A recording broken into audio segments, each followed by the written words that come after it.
Hola a todos los televidentes, bienvenidos al programa Joyas Eternas con el pastor Hernando Mejía de la Iglesia Ven Señor Jesús. Bienvenido, hermano pastor, a este programa. Gracias. En el programa anterior se quedó pendiente el tema sobre los demonios, las aves inmundas y lo que dice Apocalipsis 18, versículo 2, sobre los demonios, espíritus inmundos y aves inmundas. Todo lo que esta clase de demonios pueden tocarnos al nosotros abrir puertas. Entonces vamos a continuar con el mismo tema, ya que se habló que se pueden tocar a las personas al abrir puertas. Ahora yo tengo una duda sobre por qué es que hay lugares, por ejemplo, casas, tiendas, centros comerciales, hospitales, manicomios, que existen, mejor dicho, una actividad paranormal. ¿Por qué es que estas personas pueden ver? ¿Por qué es que a veces al mudarnos de casa podemos percibir que las cosas se mueven, que vemos gente pasar? ¿Por qué es que entonces hay lugares? No solamente están las personas que son tocadas por esta clase de demonios, sino que también hay lugares geográficos que están contaminados. ¿Por qué es que están contaminados esos lugares geográficos? Bueno, para empezar, gracias por estar aquí una vez más. Creo que es muy importante que entendamos, una vez más, y vuelvo a la carga, que el mundo de las tinieblas sí existe y es real, como desde luego lo es el mundo del Señor Jesucristo, el mundo de la luz, el reino de Dios. Pero vamos a decirlo de esta manera: no habría posesión de lugares geográficos, no había posesión de las tinieblas de personas, de animales, de objetos, si los hombres, que son los regentes, que son la autoridad de la creación de Dios en la tierra, no lo permitieran. Recuérdate que quien tiene la autoridad, Génesis capítulo 1, sobre todo lo que se mueve en la tierra es el hombre. Al hombre le dieron la potestad con la mujer para ser los gobernantes. El Señor le dijo muy claro al hombre en Génesis 1, te entrego la tierra para que la gobiernes, para que la sojuzgues. Entonces quien tiene la potestad en la tierra de diseminar el reino de Dios o de las tinieblas es el hombre. Entonces, cuando el hombre es el que abre puertas para que la bendición y la gloria de Dios se manifieste en un lugar, Dios de esa manera responde, porque está respondiendo a su delegado, a su rey en la tierra, que es el hombre. Pero cuando el hombre le cierra la puerta a Dios, o le cierra las puertas a Dios y se las abre a las tinieblas, como él tiene la hegemonía y el poder y la potestad, obviamente las tinieblas pueden también desarrollarse en la tierra. Entonces, ¿por qué hay lugares geográficos entregados a las tinieblas? Porque los hombres se lo han entregado. Decíamos en el programa pasado, una de las actividades del hombre que atrae demonios, espíritus inmundos, es la idolatría. Quedemos muy claros en Éxodo 20, Dios le prohíbe al hombre que se haga imágenes de Dios y no digamos que le rinda cultos. O sea que hay dos cosas abominables. Uno, hacerte una imagen, una representación de Dios, venerarla o adorarla. Y dos, rendirle culto a esa imagen. Si algo atrae la ira de Dios, y desde luego un cultivo tremendo para los demonios, es tener íconos sagrados. La Biblia bien clara dice que Dios es espíritu. Y el que le adora tiene que adorarlo en espíritu y verdad. O sea, no necesitamos para poder adorar a Dios una representación de Dios. Alguien me dijo por ahí, es que para fortalecer la fe ponemos una imagen. Eso es ridículo, porque la fe es la certeza de las cosas que no se ven. Entonces no le puedes poner algo visible a una persona para que crezca en fe, cuando la fe es la certeza de las cosas que no se ven y la convicción de lo que esperamos. Hebreos capítulo 11. Entonces tenemos que tener claro que hacer una imagen de Dios es usurpar una función de Dios, porque el único que puede hacer una imagen de Dios es Dios mismo. Exacto. Y ya lo hizo. Y la imagen que hizo es el Verbo. El Verbo es la imagen de Dios. Jesús no es la imagen de Dios. Jesús se hizo hombre, Él tomó la semejanza de hombre, no de Tomó Dios. la forma Entonces, de cuando hombre. alguien hace una imagen de Jesús, está haciendo una imagen de hombre, no de Dios. de Dios. Así es. Porque Dios tomó la imagen de hombre, no al revés. Entonces la gente ridículamente, absurdamente, quiere hacer una imagen de Dios como que fuera hombre. Dios se hizo hombre, no es hombre. La Biblia es muy clara, Dios no es hombre. Entonces, si Dios no es hombre, ¿por qué hacemos una imagen de Dios como que fuera hombre? Él lo hizo por un sacrificio, por muchas cosas que no es el tema, pero el único que pudo haber hecho una imagen de Dios es Dios. De ahí, cuando un hombre quiere hacer una imagen de Dios, de Jesús, de Jesucristo, está cometiendo una abominación delante de Dios. Y no digamos si ya le pone su confianza y su esperanza como que fuera un amuleto, la imagen de Dios. Entonces, eso, aunque parece inocente, para los que leen la Biblia, se dan cuenta que esa práctica que se llama idolatría, eso daña el corazón de Dios, eso lastima, es un adulterio espiritual la persona que hace formas de Dios. Romanos capítulo 1, el apóstol Pablo establece por qué la ira de Dios se desencadena sobre los hombres, por qué Dios los entrega a mentes reprobadas, por qué Dios ha abandonado al hombre, por qué el abandono de Dios al hombre, porque el hombre desobedece y se hace imágenes de Dios en forma de aves, de cuadrúpedos, de hombres, y eso realmente a Dios es abominable. Quedemos claros, Romanos capítulo 1, la ira de Dios se desencadena contra esas prácticas idolátricas. El ocultismo es otra de las manifestaciones y puertas totalmente abiertas a las tinieblas. Entonces, hay hogares, hay casas donde se ha practicado ocultismo. Yo te puedo, me recuerdo para contarte algún testimonio, que en una oportunidad estuvimos nosotros en Puerto Cortés. Y de repente alguien tuvo un sueño en Puerto Cortés de que en esa casa donde estábamos hospedados se había practicado ocultismo y hechicería, y eso estaba haciendo que en la casa hubieran problemas terribles, paranormales y otras manifestaciones más. Cuando hablamos con el pastor, que era el dueño de la casa donde estábamos hospedados, el pastor nos dice, es imposible que en esta casa se haya practicado ocultismo porque solo nosotros hemos vivido aquí. Yo construí esta casa y solo aquí nosotros hemos vivido. O sea, y nosotros no practicamos eso. Entonces la esposa, avergonzada, le dijo, ¿sabes qué? Quiero confesarte que cuando entramos en una crisis económica, dimos una pieza en el primer piso para que sirviera de alquiler para pensionado de una persona, de doña no sé quién. Y resulta ser que esa doña no sé quién, que llegó como inquilina, practicaba ocultismo y la gente la buscaba para que ella, hiciera sus situaciones diabólicas, dice que los muertos hablaban a través de ella. Pero como llegaba mucha gente a buscarla en las mañanas, porque aprovechaban que el pastor salía para que hiciera esas prácticas, y entonces así tener dinero, entonces ella le tuvo que confesar al pastor, fíjate que hace unos años, cuando entramos en crisis económica, yo le di la pieza a doña fulana, y mientras tú salías a la calle, ¿verdad?, a buscar el sustento de nosotros, ella practicaba ocultismo aquí en la casa, y entonces nosotros prácticamente aquí en la casa hemos permitido eso. Y bueno, tuvimos que reprender, echar fuera, hacer la práctica de descontaminación del ambiente espiritual de la casa, pero sale a que son las prácticas ocultistas, idolátricas, las que permiten que hayan de repente en la casa manifestaciones demoníacas y que los demonios reclamen los lugares como propios. Y ahí entonces de repente hay gente que es más susceptible a otra para poder percibir, para poder incluso hasta ver estas entidades espirituales. Gracias, pastor.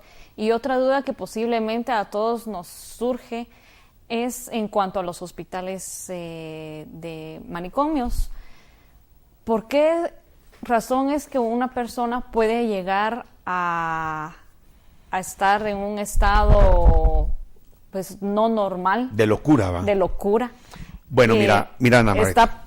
¿Tiene demonios dentro o es no necesariamente? Mira, a veces hay problemas que son neurológicos, problemas que realmente son físicos, fisiológicos. Pero sí, tenemos que decir, y eso es claro, que hay algunas manifestaciones de locura, de incongruencia en mucha gente, que son cometidos no por el hecho de que estén mal físicamente, neurológicamente, sino porque realmente hay gente que está influenciada por demonios de espíritus inmundos. Te puedo poner el caso de Nabucodonosor. Él como loco, hasta como una bestia estaba, él creía que era una bestia, y era un juicio que vino de parte de Dios. Saúl de repente aullaba, de repente se desnudaba, y no porque estuviera mal de la cabeza en lo físico, sino porque estaba tomado, poseído, influenciado por demonios.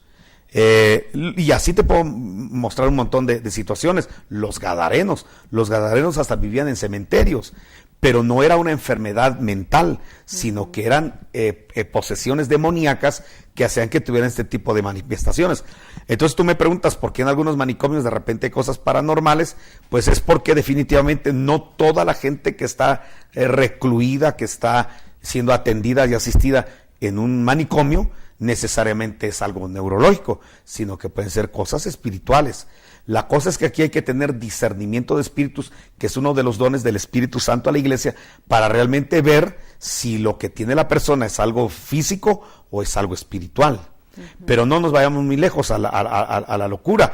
Te puedo decir que hay alcoholismo que es ocasionado por un problema de la persona, de su alma, una enfermedad del alma, de ansiedad por el alcohol, y hay otra gente que puede venir trastocada genéticamente. En el cromosoma 11 está el daño genético y la tendencia al alcoholismo, o puede ser definitivamente que haya un demonio espíritu inmundo, y en la práctica lo hemos visto. Aquí hemos tenido gente que de repente no pueden dejar de tomar y quieren salir de eso y no pueden salir, y en un momento de ministración, en un momento de liberación, se manifiestan demonios de destrucción que tienen a la gente amarrada al alcoholismo, y gente que fue profesional, gente que tuvo lucidez, que tuvo cordura para sacar una profesión, pero de repente por puertas abiertas idolátricas, ocultistas, de rebelión o lo que sea, terminan en esa raíz de alcohol. Y entonces pues hay que liberarlos. Gracias a Dios por la gente que es liberada y la gente que viene a la luz para poder ser liberada. La Escritura dice que en Juan 3, que el problema de los hombres es que los hombres aman más las tinieblas. Prefieren vivir con el problema y con el inquilino que echarlo fuera por vergüenza o por temor. Y tenemos que tener claro que Dios dejó el poder del Espíritu Santo en la tierra, la persona del Espíritu Santo en la tierra, para continuar el ministerio del Señor Jesucristo, porque el ministerio del Señor Jesucristo no ha terminado. Y dentro del ministerio del Señor Jesucristo encontramos que no solo sanaba enfermos, que no solo predicaba el evangelio del reino para salvar a los hombres y perdonarlos de pecados, sino que dentro del ministerio de Jesús estaba la liberación de gente endemoniada. Y eso continúa hoy. Y gracias a Dios mucha gente ha sido liberada y está siendo liberada de demonios, de espíritus inmundos, y cambiando sus formas de vida, de pensar, conductas, rompiendo círculos viciosos, restaurando economías quebradas, restaurando vidas, salud, gracias a la liberación que el nombre del Señor Jesucristo trae para nosotros. O sea que todo esto de lo que estamos hablando, todo tiene medicina, Ana Margarita, y la medicina es y siempre será la persona de nuestro Señor Jesucristo. Así es, pastor, gracias. Ahora, ¿qué pasa con los niños que miran desde pequeños, pues que miran a personas moverse, que miran cosas que se mueven?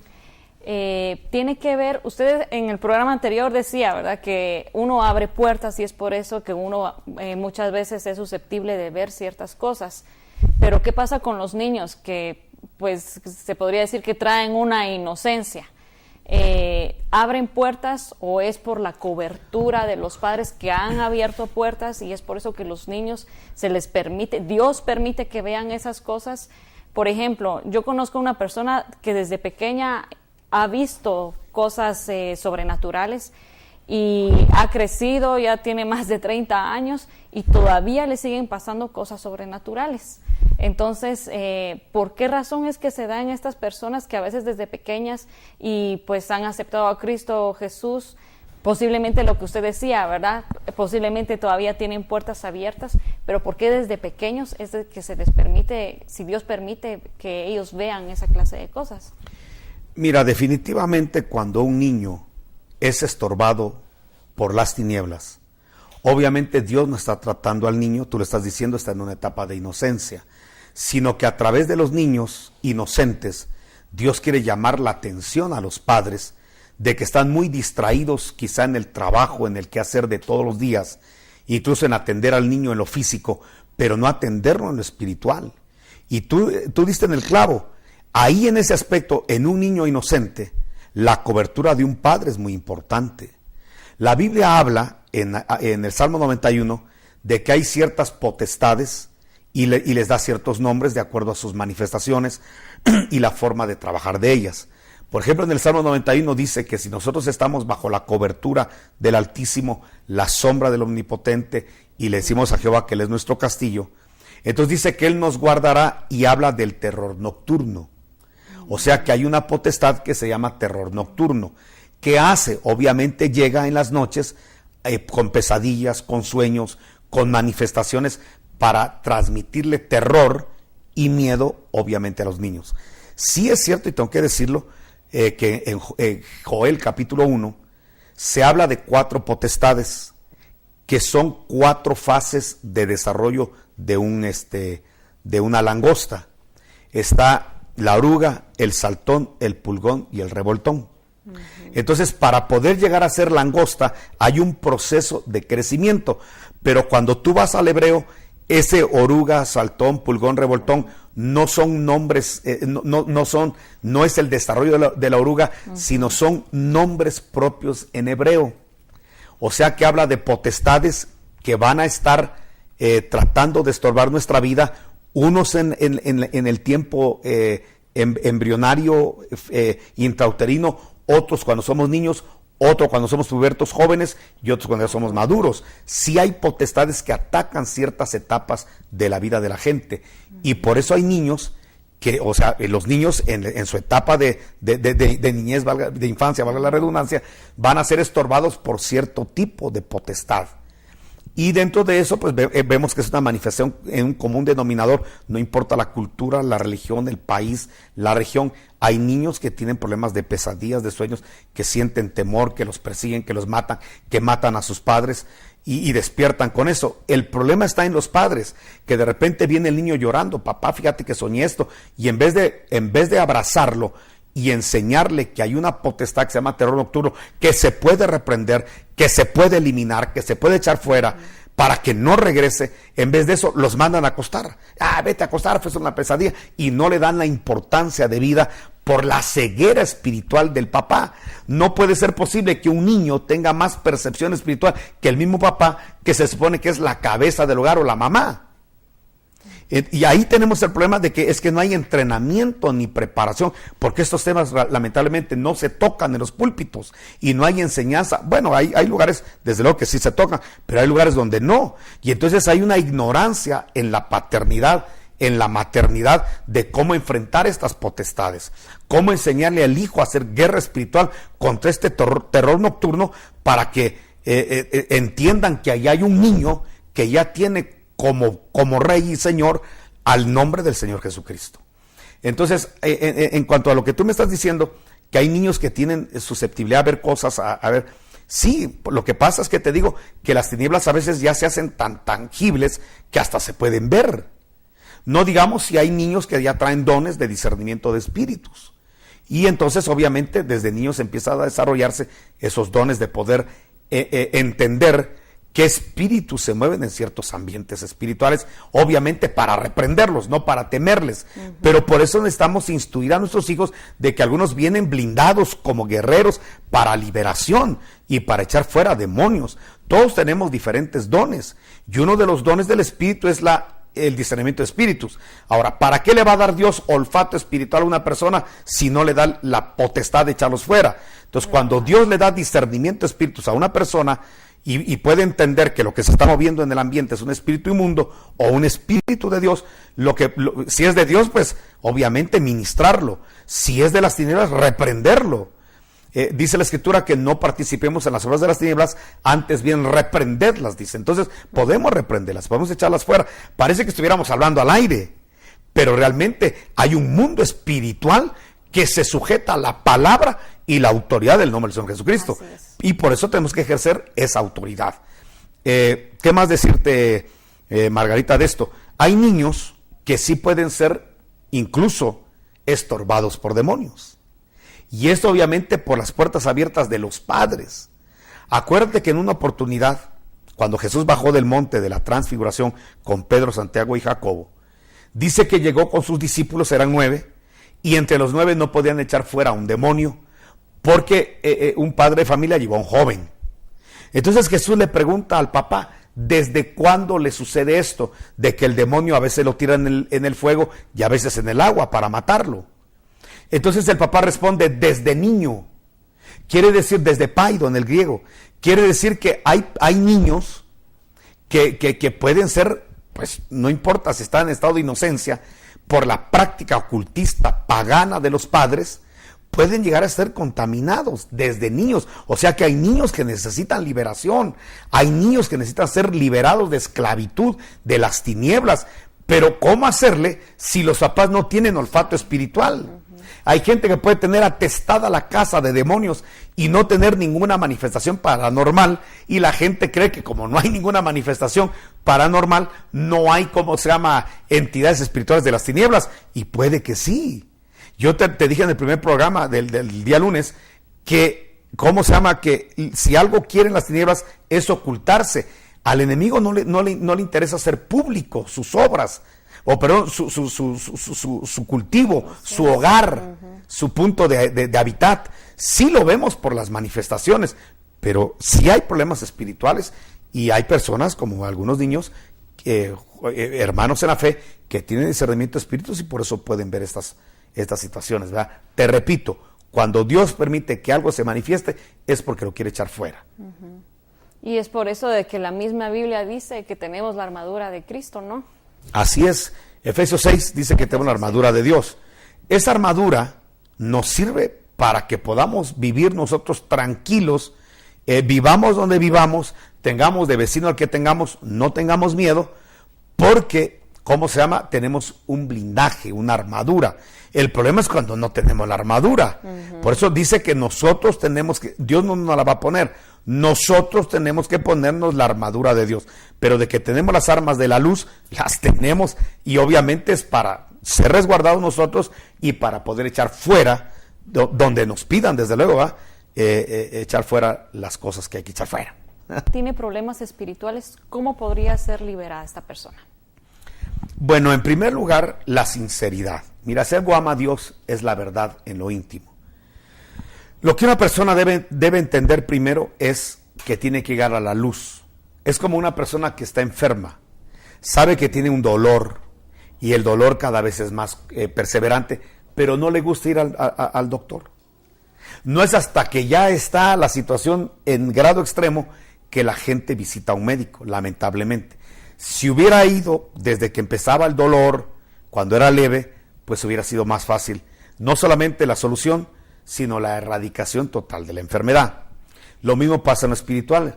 Hay gente que ya entiende que tiene ciertas manifestaciones. Por ejemplo, quizá alguien se vaya a molestar porque va a decir, pero si tú vas a un culto y en la alabanza no te sientes bien, incluso hay gente que le da hasta náuseas.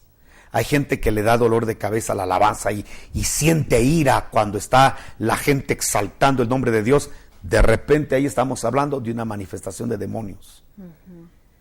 Cuando una persona, estamos en el ambiente de la adoración, adorando al Señor, y alguna persona se siente que le da mareos, que ahí hay clara evidencia de que puede haber una contaminación espiritual. La gente que no soporta la palabra. Incluso hay cierto choque con personas. De repente te pasa que saludas a una persona y sientes el impacto, hay un choque espiritual, sí, y lo sientes. Obviamente ahí hay inquilinos que te repelen. Ya se pueden ver las manifestaciones, la gente que tiene miedo, extremadamente miedo, casas donde hay ruidos, incluso hasta los perritos, los animales lo perciben. Y recuérdate que los animales perciben el mundo espiritual. Tenemos el ejemplo de la burra de Balaam, cuando va el profeta, y es profeta, que se supone que tiene los ojos abiertos, y él no mira al ángel que tiene una espada para matarlo, y la asna se echa porque la burrita está viendo al ángel. O sea que los animalitos pueden ver el mundo espiritual. Y por eso a veces hay perritos inquietos porque están viendo algo en el ambiente espiritual. Entonces, cuando hay ya pues cosas en la casa, la rebeldía, de repente la gente dice, pero si él era tan correcto, ¿qué pasó? De repente hubo un cambio brusco de conducta. En fin, hay muchas manifestaciones, las ataduras de ya no poder dejar algo. De repente algo comenzó como un juego, como la ouija, ya terminó con una contaminación espiritual. Bueno, en fin, habría que revisar. Entonces, ¿qué hay que hacer, Ana Margarita? Número 1, ser sincero, ir a la luz. Buscar al pastor, desde luego reconociendo la autoridad ministerial del pastor y decirle, mi pastor, no, me está pasando esto, y siento que hay una contaminación espiritual. La sinceridad es muy clara.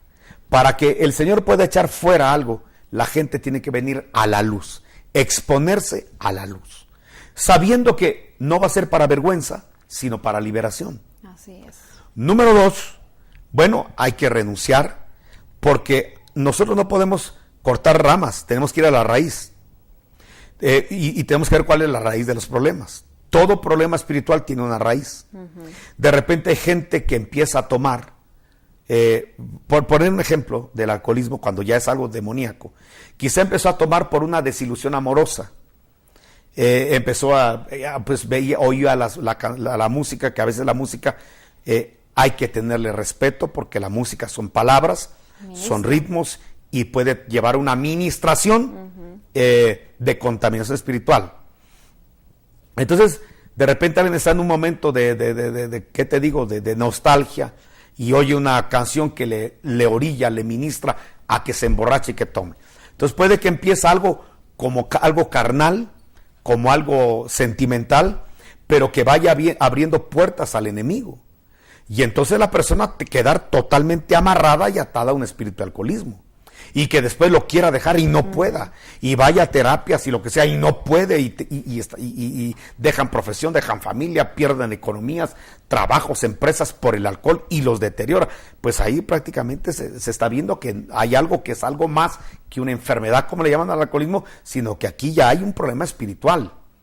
Entonces, ¿qué hacer? Ir a la raíz. Y ahí la raíz es perdonar a la persona que le hizo daño, renunciar a esa persona, destruir ese vínculo, esos pactos que hubieron. Nunca te voy a olvidar, me muero si tú me dejas. Si algún día esos pactos que se hacen con las palabras, romperlas, destruirlas. Y cuando la gente rompe la raíz por la cual comenzó esta práctica del alcoholismo, puede ser fácilmente liberada.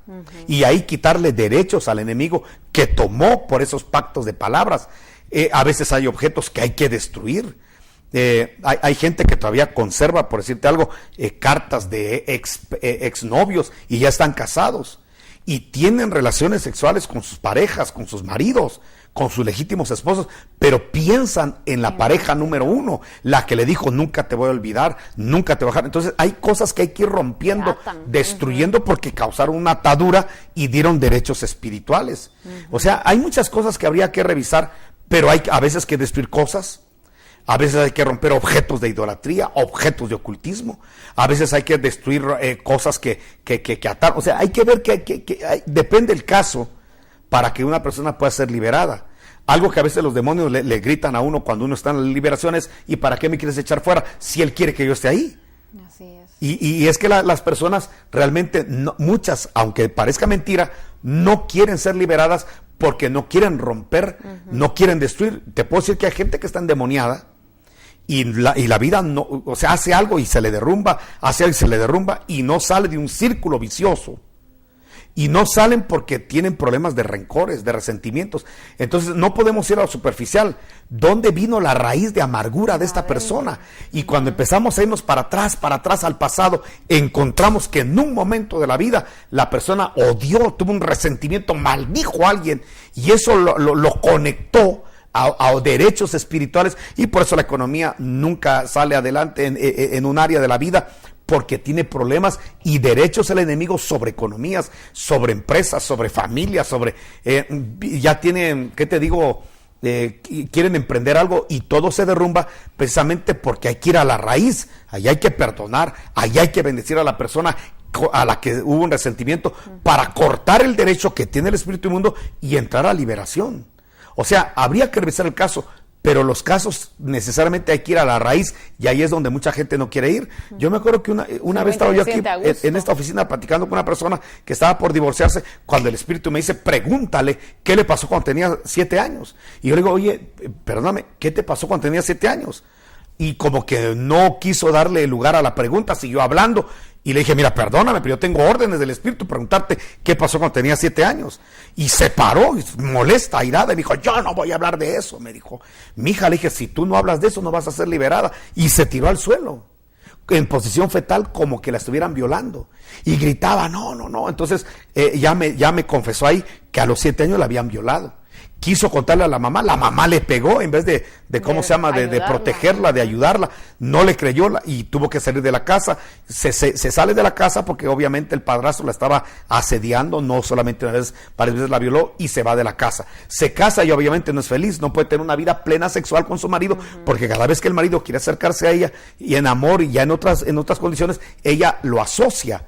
Y entonces no es libre. Y entonces, cuando ya confesó esto, fíjate qué interesante, cuando ya confiesa, vamos a la raíz del problema. Entonces le digo, tienes que perdonar al hombre. No, perdónalo, di su nombre y di que lo perdona. Es más, bendícelo. Cuando ella pudo bendecirlo, liberar, en ese momento vino una liberación de demonios a ella, y la persona ahora es libre. Pero vamos a que hay que, ¿cómo se llama? Hay que llegar a la raíz de las cosas para poder llegar a la liberación. Ahora, de que Cristo libera, de que hay medicina para todo esto, tenemos la sangre de Cristo, el nombre del Señor Jesucristo, la palabra de Dios. Dice la Escritura que Jesús por la palabra echaba fuera demonios. El escrito está que no soportan los demonios. El vete porque escrito está, y ese escrito está, es una bomba para ellos. Entonces, tenemos muchas herramientas al alcance. Lo más importante es que cada oveja busque a su pastor, y que el pastor pues atienda esas necesidades, o el equipo ministerial que está colocado para esto. El tiempo se nos fue, Ana Margarita. Sí. Que Dios te bendiga, te guarde, y gracias por estar con nosotros. Nos vemos en el próximo programa. Gracias.